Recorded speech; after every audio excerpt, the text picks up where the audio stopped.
Oh, my computer crashed. Oh no, I've got a virus. No way, no internet connection. Do you need help? Call IT Mayday. 647-977-7113. itmayday.com. Hi, this is Linda Pinizzotto at the Hayes FM, and you are watching the Condo Expert. You know, this show was put together so that it could provide really important condominium information, because there's just so many things out there that people are unaware of. And today, actually, we have a wonderful guest, the Condo Doctors. Ken Hutton is the director of the Condo Doctors, and actually here in Toronto. So for all you condo owners and condo board of directors that are in condominiums in the Toronto GTA, oh, by the way, a shout out, COA does have a Toronto division, so it's coatoronto.com. Please check it out. But in the meantime today, we'd like to introduce and welcome Ken Hutton to our show. So thank you, Ken. Thank you so much for coming on to the Condo Expert. Well, thank you very much for having us, Linda, and hopefully we can provide some information that will be helpful to people. Well, you know, that's the key thing, is understanding what's happening with condominium shows. That's really important, and that was what this show was all about. So in condominiums, there's so many different things that you've had to venture into, isn't there?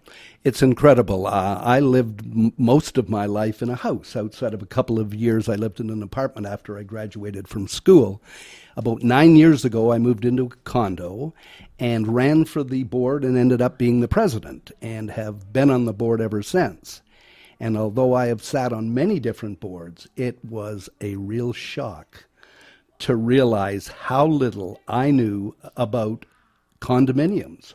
Well, that's a key statement. There are a lot of board presidents out there that, the president is an elected. If I could explain for a moment, because sometimes we got an email actually, and one of the condo owners asked, how did somebody become the president of the board?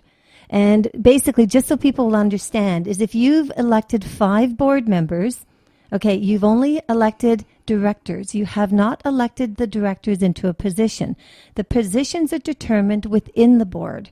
So that means that within the board, different directors will decide or vote for whoever they feel would best fit the positions of either president, vice president, secretary, treasurer, or director.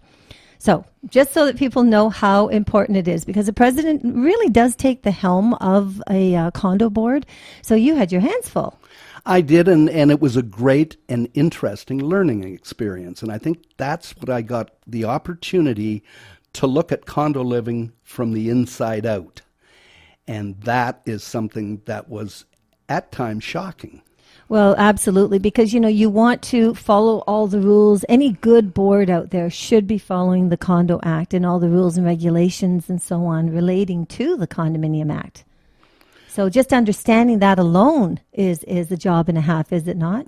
It is. It's a big job, and I think realizing that what you have really purchased and the lifestyle you have bought into is maybe somewhat different than you thought it was at the beginning. And I think that was the thing that really shocked me, because they sell condominium living as maintenance-free living.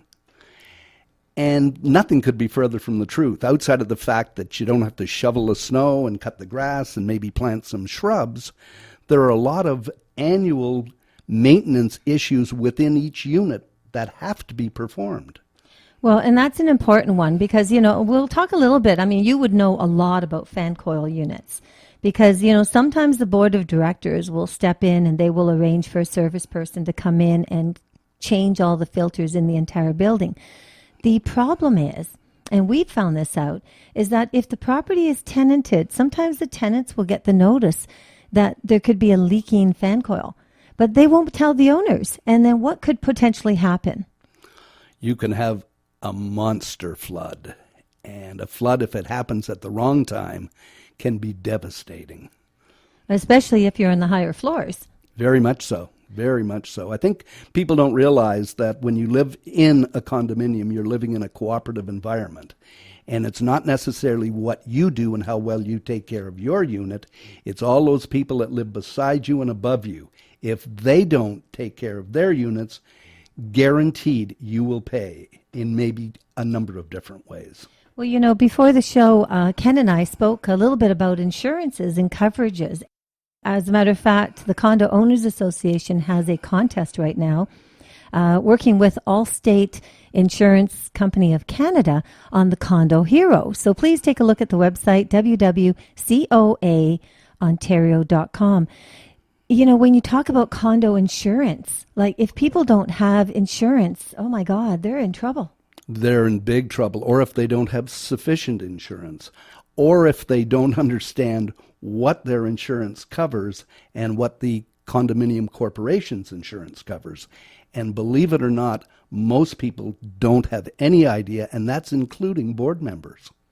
So if they don't have it, okay, so let me throw something out there, because we've had this happen where the condo board decides that they want to save on their insurance policy.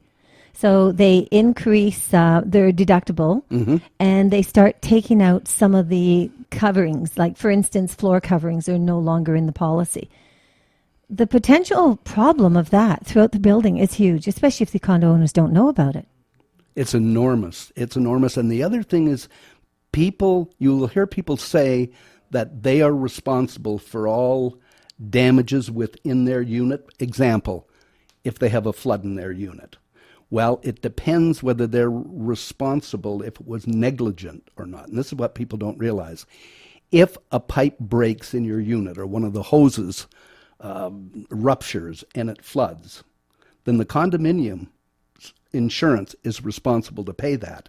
However, if the condominium property managers had told you that they were 5 years old and that they should be replaced a month earlier, and you failed to do that, then you could be responsible. So that could really be something like, even if you break it down, you think about washer and dryers, you think about dishwashers. Some of those hoses that actually come with new systems nowadays are pretty brutal. Well, it's not just that. What you have to realize, and this is something that the condo doctors were in a building, and it was a very new building. And when we were checking the washing machine hoses, we found out that when the washers were put in, they were put in before the drywall was up. And they didn't leave the hoses long enough that you could pull the washer out if they ruptured. So just to give you an idea, if a hose ruptures, it will spew out 8 gallons a minute, 500 gallons an hour. Now, if that happened on a long weekend when people were away, you could have a $100,000 insurance claim. And all because of your wash machine not having the proper connections and the long enough cord. That's right, and nobody knowing about it. And nobody knows about it. Wow. So, I know that every time someone purchases a condominium, they get this gadget. It's kind of interesting. It's a piece of metal. It's about maybe 6 inches long, and it's like a T shape almost. And I'm sure everybody has this thing, and they have no idea what it's for. So could you tell our audience, what is that thing for? To turn off the main. You got it. Yeah. If you don't have that, you're in trouble. But you've got to hope you're there. And I think, again, some of the regulations in condos, they should insist that people turn off their water supply to a washing machine when they're not home. Well, it would be a good idea, but I have to say that other than the show, I really don't think anybody even knows what that metal T is for in the first place. So there you go. There's some really important information from Ken Hutton, the director of the Condo Doctor. You're listening to Linda Pinizzotto at The Hayes. We're sponsored by Bayshore Health, and we will be right back.